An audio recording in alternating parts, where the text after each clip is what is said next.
Viewers, I hope all of you are fine. Welcome back to my channel Zany Study Instruments. Here are students who are doing Master or BS in English can seek help. Our today's course is Grammar English 2 and I am gonna tell you very important topic is imperative sentences. What is imperative sentences and how can we change imperative sentences to passive voice?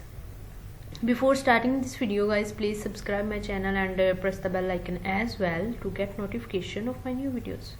And video अच्छी लगे तो please press the like button and share my video with your friends. The viewers who have subscribed my channel are requested to watch the video till end so that you can understand the full topic. If you don't understand, please tell me in the comment box. If you need another topic, please tell me in the comment box. You will get the same topic in the next video. Zany Study Instruments, Literature in Pakistan. Now I'm gonna start the topic. Imperative sentences to passive voice. First of all, imperative sentences. What is imperative sentences?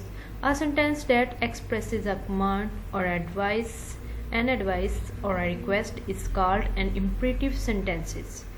एक ऐसा जुमला जो किसी हुक्म, किसी नसीहत और किसी दरखास्त को ज़ाहिर करे, इम्परेटिव सेंटेंसेस कहलाता है. Here are some examples.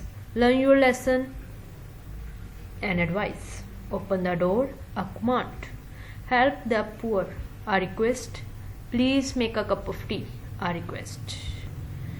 Changing imperative sentences into passive voice. An imperative sentence does not have a noun subject.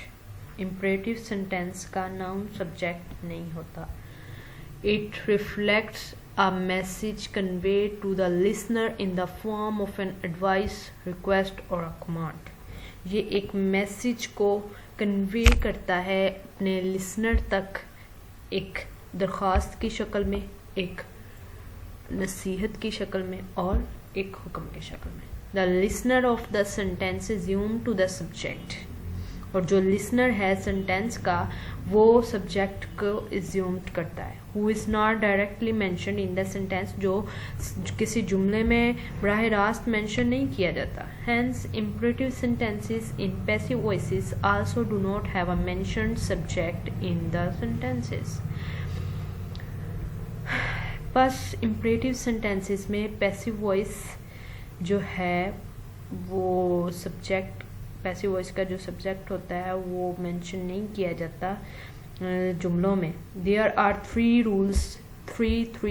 Rules for converting an imperative sentence from active voice into passive voice.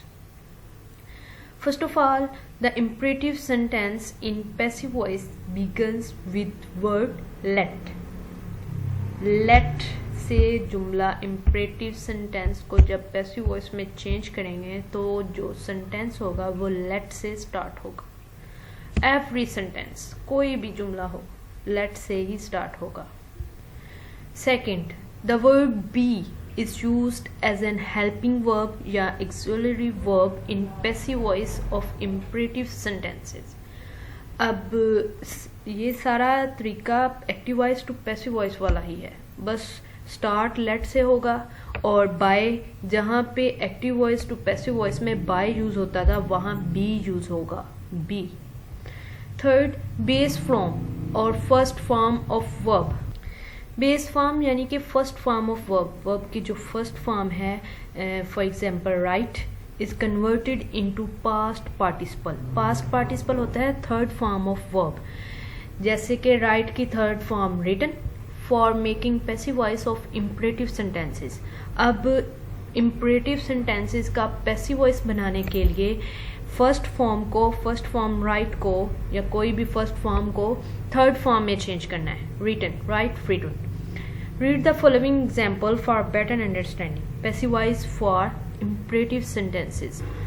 Active voice, passive voice, imperative sentences to passive voice. First of all, respect the elders. Respect subject, elders object. अब जैसा कि मैंने कहा कि imperative sentences let से start होते हैं तो सबसे पहले let, then the elders object, object passive voice में सब्जेक्ट की जगह पे आ जाएगा। देन यूज करना है बी। उसके बाद जो सब्जेक्ट है एक्टिव वॉइस का या इम्परेटिव सेंटेंस का, वो पैसिव वॉइस में ऑब्जेक्ट बन जाएगा। और इसकी फर्स्ट फॉर्म यानी कि बेस फॉर्म को पास्ट पार्टिसिपल यानी कि थर्ड फॉर्म में चेंज भी करना है। रिस्पेक्ट की थर्ड फॉर्म रिस्पेक्टेड, तो सेंटेंस बना respect the elders, let the elders be respected. Then finish the task. अब first of all let the task subject पे, then be, then finish finished third form. Do not waste the time, let the time not be wasted. अब ये interrogative sentence not, do not waste the time, let, then the time, then not, फिर be. Be अब एक और tip बता दूं, B या subject, इधर एक्टिव वॉइस में जो सब्जेक्ट है वेस्ट, जो वर्ड सब्जेक्ट है वेस्ट या फिनिश या रिस्पेक्ट, पैसिव वॉइस में जब वो थर्ड फॉर्म बनेगी बी उससे पहले लिखना है। Let the time not be wasted, जैसे कि अब यहाँ पर थर्ड फॉर्म थी रिस्पेक्टेड, उससे पहले भी आया, फिनिश्ड उससे पहले भी आया, वेस्टेड उससे पहले भी आया। Fourth, close the door, let the door be closed. 5, wash the shirts, let the shirts be washed. 6, repair your camera, let your camera be repaired. 7, open the window, let the window be opened. Help the children, let the children be helped. Throw the ball, let the ball be thrown. Collect nice books, let nice books be collected. Guys ये था हमारा आज का topic imperative sentences to passive voice. Thanks for watching this video. Video अच्छी लगे तो please press the like button and share my video with your friends. Thanks for watching this video. अल्लाह हाफिज़।